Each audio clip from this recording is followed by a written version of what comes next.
Ampun, Pak. Assalamualaikum warahmatullahi wabarakatuh. Alhamdulillahirabbil alamin. Wassalatu wassalamu ala asyrofil anbiya'i wal mursalin wa ala alihi wa sahbihi ajma'in. Amma ba'd. Kepada Bapak Ibu guru yang kami hormati, pada kesempatan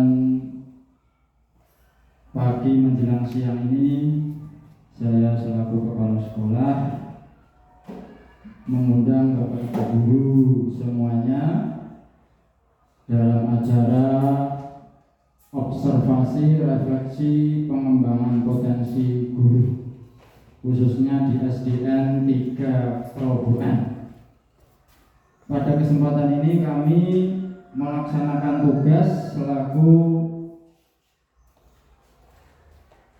observator, yaitu harus mengobservasi semua guru-guru yang ada di SDN 3 Proboan. Mungkin ini nanti waktu jedahnya sekitar antara 15-20 menit saja. Jadi memang ini kewajiban untuk mengisi dokumen-dokumen yang ada di PMM, yaitu tahun 2025. Penilaian bulan Januari sampai Desember 2025. Ini hukumnya wajib harus diupload bentuknya video dan dokumen, sehingga saya selaku kepala sekolah wajib memberikan observasi kepada Bapak Ibu guru semuanya. Semoga nanti dalam melaksanakan presentasi observasi ini banyak manfaat dan faedahnya, sehingga di SDN 3 Proboan banyak perubahannya.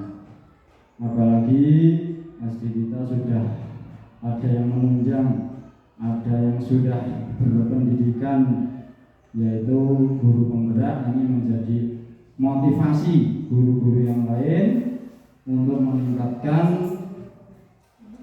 pembelajaran dan pengajaran di SDN 3 Proboan. Pada kesempatan ini, di sini judul utamanya observasi refleksi pengembangan potensi guru di SDN 3 Proboan. Selanjutnya, tujuan diadakan observasi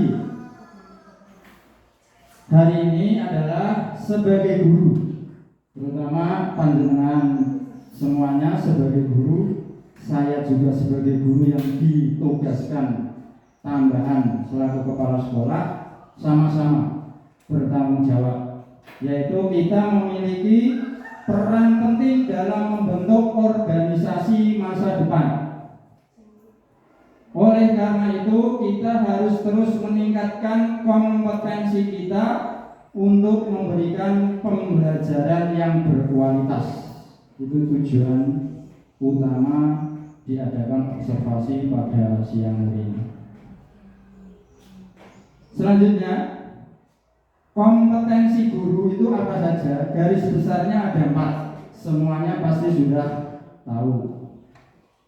Yang perlu nanti ditekankan adalah refleksinya sudah sampai mana, yang dirasakan sudah sampai mana, perubahannya sudah sampai mana. Ini semuanya teori, ya.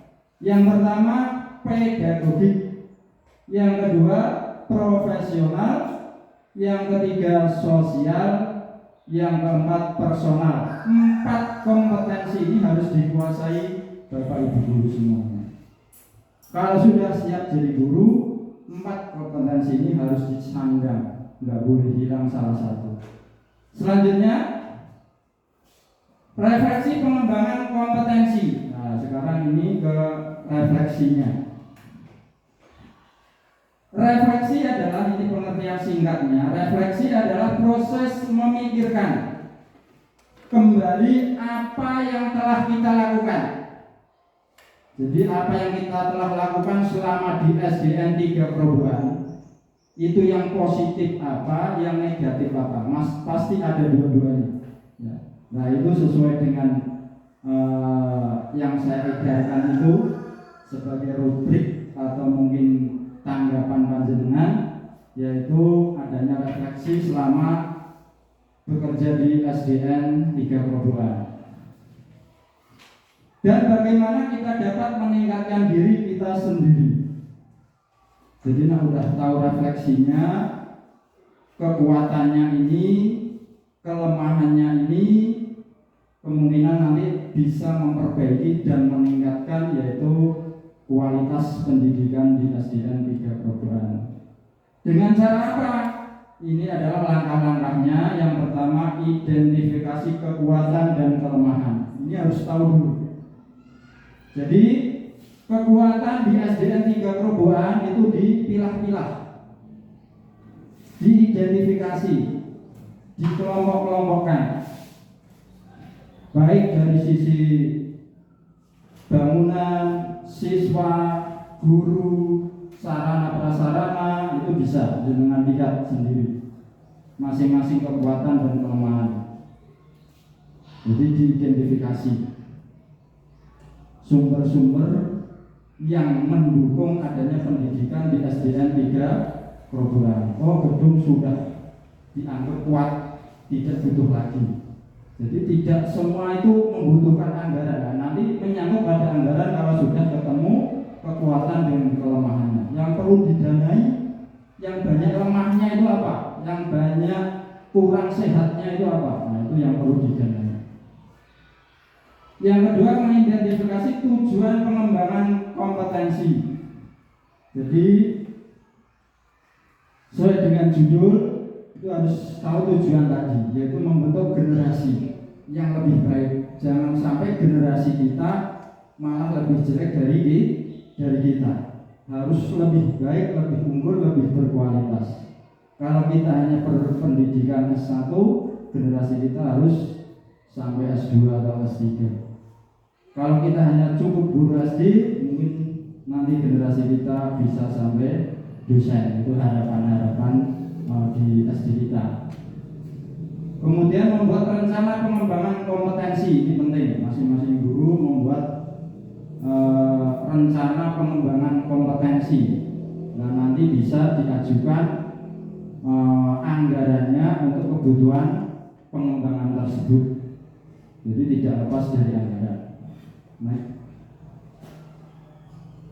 Selanjutnya, strategi pengembangan kompetensi. Strateginya apa? Caranya bagaimana? Yang pertama, kita jangan pelit, istilahnya malas mengikuti pelatihan dan workshop. Jadi ini penting sekarang untuk menambah cakrawala pengetahuan kita, Bapak Ibu guru. Sekarang banyak pelatihan dan workshop, baik lewat online maupun offline. Tinggal jenengan pilih mana ya, untuk menambah wawasan dalam pembelajaran dan pengajaran. Sehingga hal ini bisa meningkatkan kompetensi Bapak Ibu guru semuanya. Terus biaya bagaimana? Ada yang gratis, ada yang bayar ya. Jadi tidak semuanya bayar. Ilmu ini tidak semuanya harus membayar. Sehingga jenengan tinggal pilih, zaman sekarang tinggal pilih, tidak susah. Sehingga saya tekankan jangan malas untuk mengikuti pelatihan dan workshop. Kemudian membaca buku dan artikel, ini juga penting. Yang perlu digalakkan Bapak Ibu guru, kita bisa menggiatkan anak-anak untuk membaca, tapi kadang-kadang Bapak Ibu guru kurang memberikan contoh. Nah, ini kelemahan rata-rata Bapak Ibu guru, termasuk saya sendiri ya. Jadi kalau melihat HP itu lebih betah daripada membaca buku. Namanya buku itu modal kita untuk pengetahuan. Kalau HP hanya selintas berita selintas, itu juga keuntungannya sedikit. Kemudian berdiskusi dengan rekan sejawat. Alhamdulillah di sini saya anggap sudah kompak. Suatu masalah pasti ada diskusi antara rekan sejawat, terus ada rapat-rapat antara guru dan kepala sekolah untuk membahas hal-hal permasalahan-permasalahan yang ada di SD kita. Kemudian menggunakan teknologi untuk meningkatkan pembelajaran. Nah, ini penting. Bapak Ibu guru jangan sampai gaptek. Apalagi yang menjadi cita-cita panjenengan ingin menjadi calon kepala sekolah itu apalagi dituntut sekarang ya. Dituntut sekarang adanya teknologi yang menunjang dalam informasi. Itu penting sekali. Kalau perlu di sini guru yang belum punya laptop, kalau SD punya uang diberikan nggak apa-apa. Tapi kalau belum ada di sekolah, ya diusahakan beli sendiri. Ya, diusahakan. Jadi jangan sampai kita tidak memiliki alat. Alat itu adalah untuk pembelajaran dan pengajaran. Semuanya kalau mengandalkan inventaris SD tidak cukup ya. Kalau SD kan terbatas inventarisnya, sehingga salah satu alat teknologi minimal laptop. Terus laptop sekarang dituntut juga standar sekarang ya, istilahnya memori atau apa itu ya harus besar sesuai dengan zamannya sekarang. Memang itu tuntutan sebagai alat, terutama guru-guru muda ini ya. Guru-guru muda jangan sampai ketinggalan. Jadi jangan sampai ketinggalan dengan guru-guru yang sudah senior, harus lebih giat untuk teknologi. Nah, selanjutnya implementasi pengembangan kompetensi. Implementasi itu penerapannya dalam sehari-hari. Yang perlu diperhatikan, yang pertama menggunakan metode. Ya. Yang pertama menggunakan metode. Metode yang tepat sesuai dengan teori-teori panjenengan yang sudah pelajari, yang bersifatnya inovatif. Sekarang yang dituntut itu inovasinya, ya. Tidak metode yang monoton. Kalau ceramah itu kan hanya istilahnya tambahan, tidak baku, itu metode tidak baku. Tapi yang paling penting itu adalah inovasinya. Ya. Jadi pinter bicara, terus bicara itu bisa diinovasi, dikembangkan, biar pendengar itu tertarik, terus bisa masuk pada yang diharapkan dan bisa diamalkan atau dilakukan dalam kehidupan sehari-hari. Metode ceramah pun ya harus ada inovatif, jangan lugu ya. Sekarang harus pintar mengolah bahasa. Sehingga guru itu sekarang dituntut satu terampil bicara, dua terampil teknologi. Angger guru itu terampil bicara namun diwae dikanggoke. Dalam kegiatan ibu PKK, dalam kegiatan kumpulan-kumpulan RT ya, di masyarakat itu kalau terampil bicara insya Allah guru itu pasti digunakan. Terus jangan sampai kita tidak terampil teknologi, wajib ya. Sekarang dituntut metode ya. Jadi metode. Meningkatkan kualitas bahan ajar. Kualitas itu mutu bahan ajar pengajaran sehari-hari dengan bisa identifikasi yang layak untuk anak-anak sekarang itu apa bahan ajarnya. Nah itu harus menyesuaikan ya. Jadi jangan berpikirnya seperti dulu terus. Dengan bisa kreasi sendiri ya, inovatif yang perlu dibutuhkan.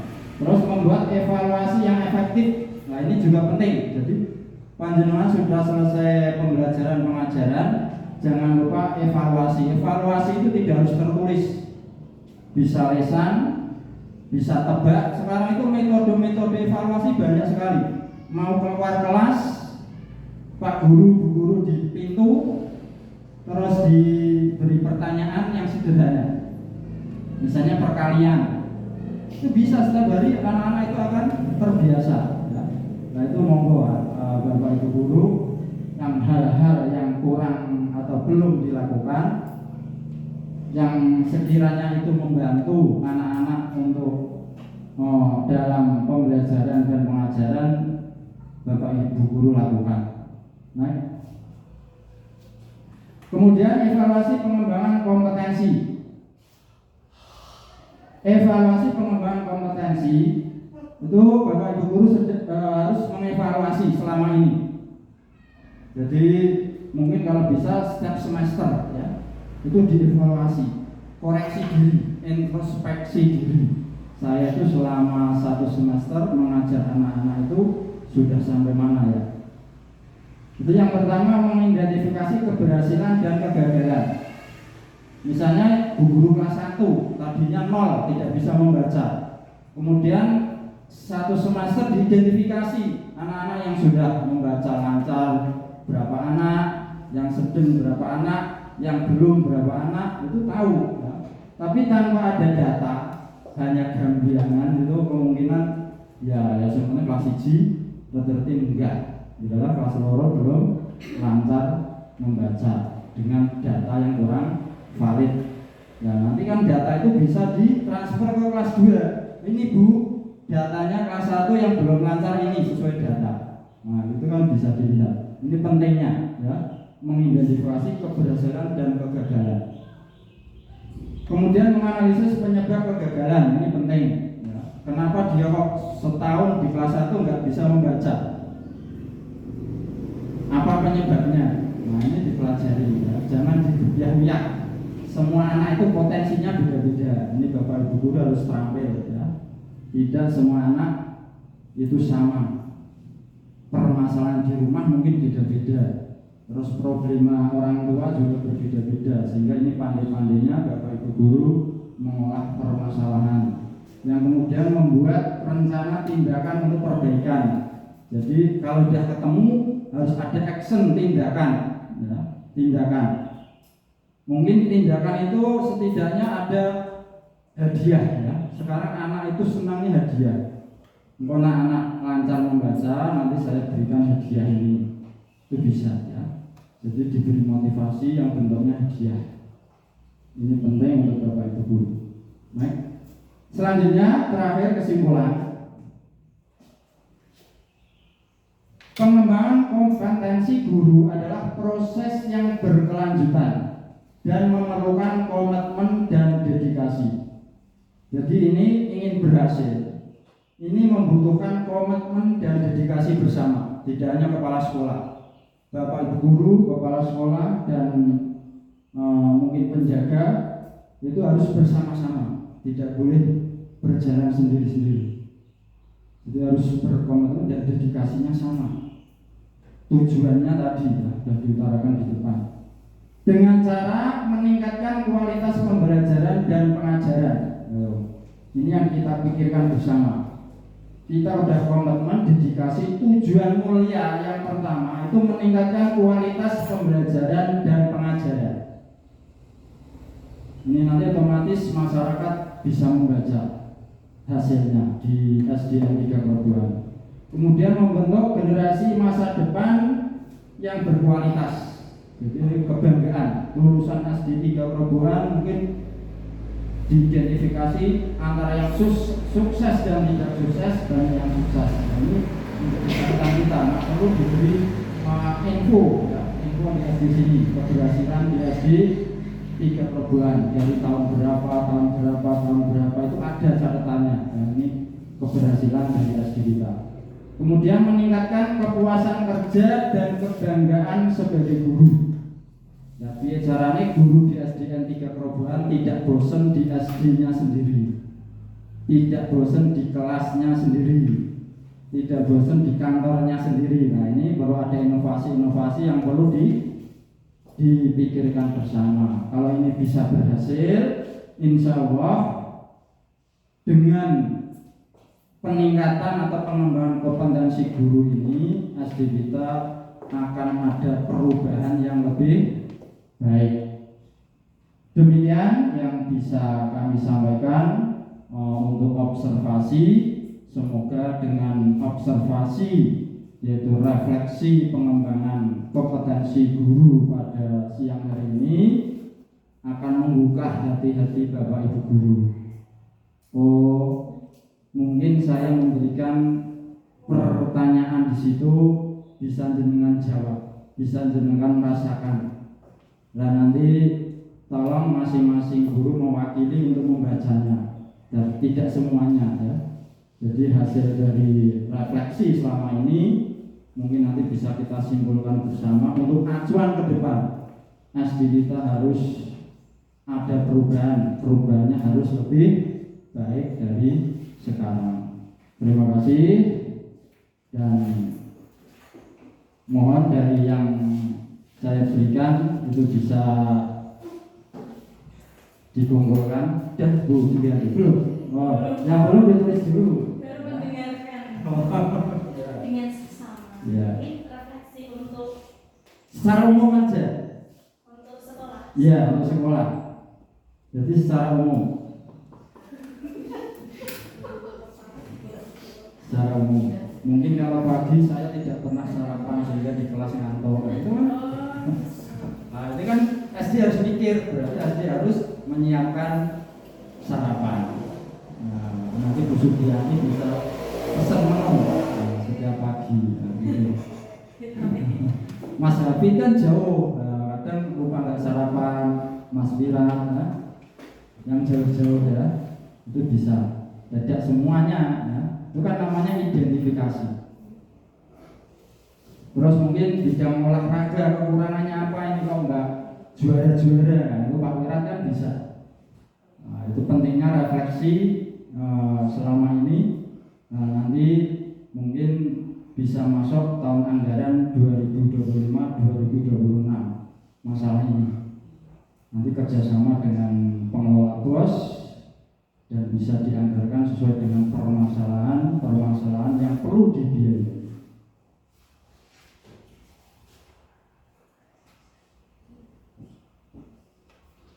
Ada yang sudah selesai? Pak Wirat bisa dia membaca, ini biar ada actionnya. Ya, Kelihatan ya? Biar bisa.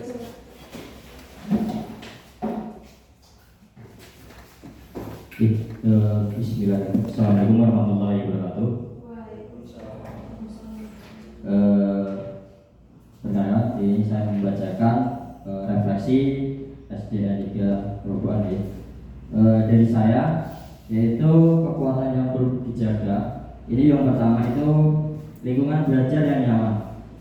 Di sini sekolah harus memiliki lingkungan yang belajar yang nyaman, kondusif, sehingga anak-anak belajar lebih bersemangat dan enak ya. Yang kedua itu sumber daya, yang memadai. Di sini sekolah memiliki sumber daya yang memadai, termasuk fasilitas, peralatan, dan teknologi, sehingga Bapak Ibu guru dapat mempermudah dalam proses pembelajaran. Contoh di sini pembelajaran dalam kelas misal proyektor ataupun sound system dan sebagainya macamnya. Yang ketiga yaitu guru yang berkompeten. Sekolah alhamdulillah di SD 3 Perubahan ini Bapak Ibu guru semua sangat berkompeten. Maksud saya di sini ya, sekolah memiliki guru yang berkompeten dan berdedikasi tinggi sehingga dapat memberikan pembelajaran yang berkualitas terhadap anak didiknya.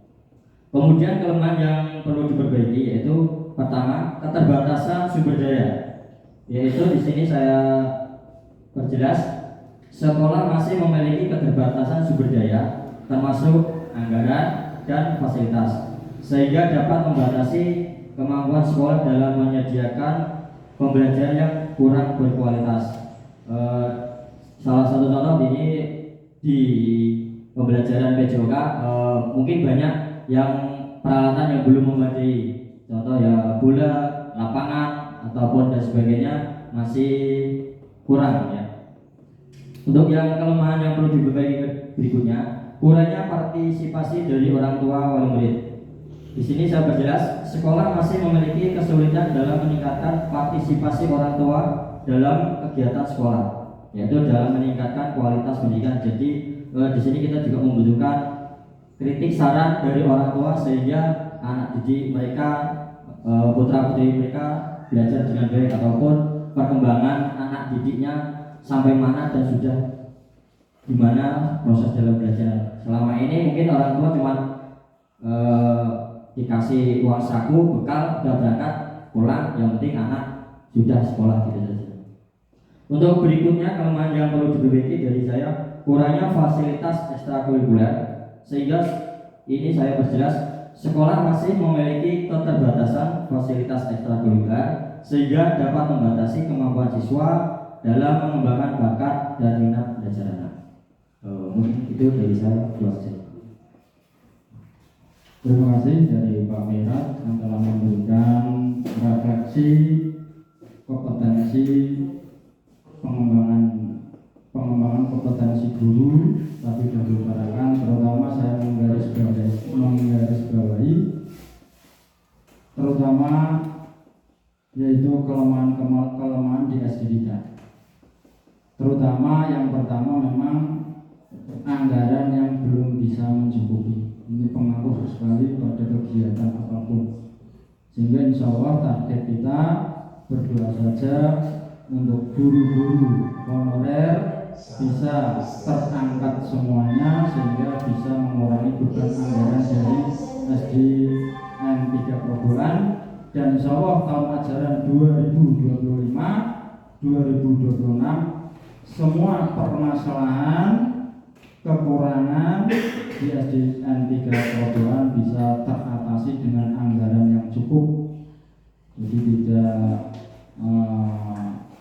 tersalurkan lagi ke guru-guru honorer karena sudah terangkat menjadi ASN. Itu doa kita. Selanjutnya tolong Pak Wirat untuk kamera biar semuanya ada wajahnya.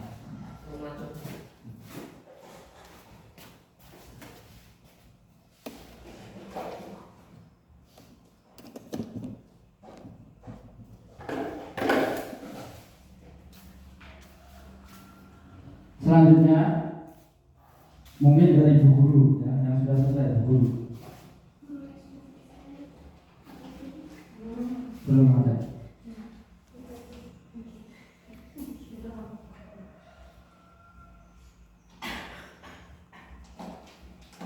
Jadi ini nanti Bapak Ibu Guru juga wajib melakukan refleksi kepada murid-muridnya ya. Jadi kalau kepala sekolah kepada guru, guru kepada siswanya. Nanti hasil bukti dokumennya seperti ini minimal. Jadi anak-anak belajar mengkritik atau mengkritisi guru selama mengajar. Itu bagaimana? Mungkin beda-beda ya. Jadi ini udah tanggapannya gurunya udah banyak diterima atau belum ya. Banyak marahnya atau banyak senyumnya kan gitu, bisa dipilih, membuat cek ya, checklist itu bisa. Jadi banyak telatnya atau banyak disabisnya itu nanti murid bisa menilai ya.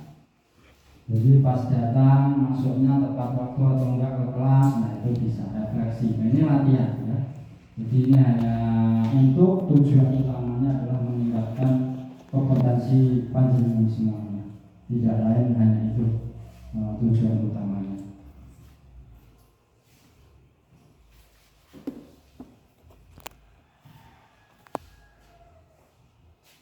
Ya belum.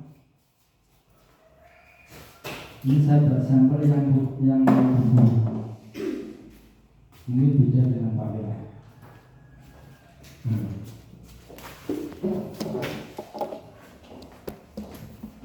Terima kasih atas waktunya kami sampaikan. Terima kasih. Assalamualaikum warahmatullahi wabarakatuh. Untuk respon dan refleksi SD Negeri 3 Grobogan pada 1 semester ini, alhamdulillah banyak kekuatan yang sudah dimiliki dari SD Negeri 3 Grobogan. Yang pertama di sini adalah kerjasama guru dan kepala sekolah yang sudah sangat baik sehingga memudahkan kami semua dalam mengelola sekolahan ini. Kemudian yang kedua itu adalah guru yang kompeten dan berdedikasi tinggi sehingga dapat memberikan pengajaran-pengajaran kepada anak didik kita dengan sangat baik. Kemudian yang ketiga, sama seperti Pak Wira tadi, bahwa lingkungan belajar yang berada di SD Negeri 3 Grobogan ini sudah begitu nyaman sehingga sekolah di sini nanti akan terasa kondusif sekali, nyaman, sehingga siswa yang belajar di sini tuh dapat belajar dengan efektif.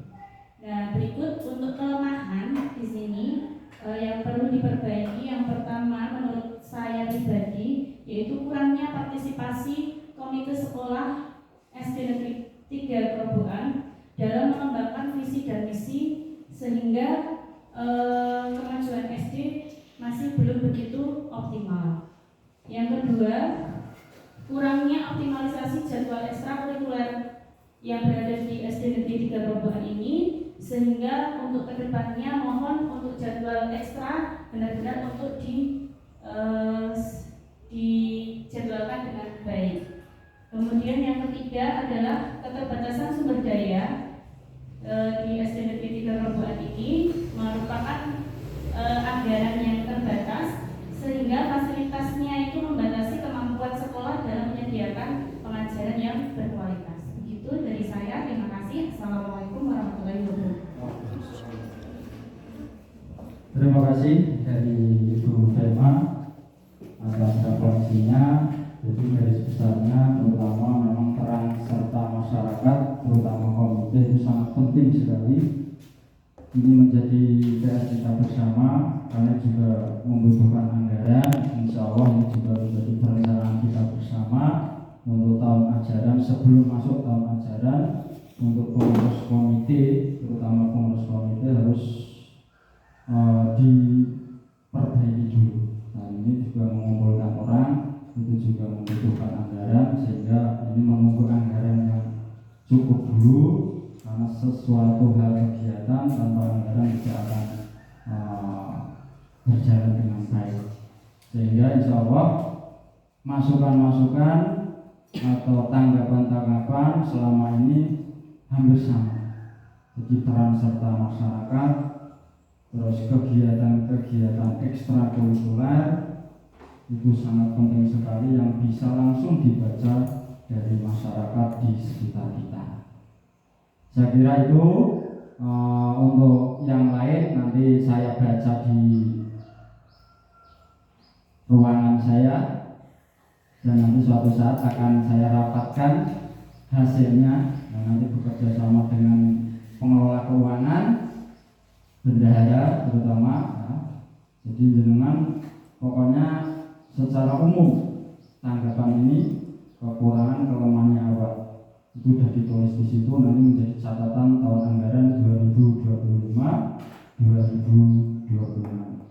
Saya kira dari saya selaku kepala sekolah, terima kasih dari Bapak Ibu guru yang telah berperan aktif dan ikut berpartisipasi adanya kegiatan observasi ini. Semoga kegiatan observasi ini menjadikan pelajaran bagi kita semuanya dan menjadi perubahan ke depan. SDN 3 Kerobokan akan lebih baik. Saya kira itu, bila mana dari saya selaku kepala sekolah ada kekurangannya baik tutur kata maupun sikap, saya selaku kepala sekolah mohon maaf yang sebesar-besarnya. Saya akhiri. Wassalamualaikum warahmatullahi wabarakatuh.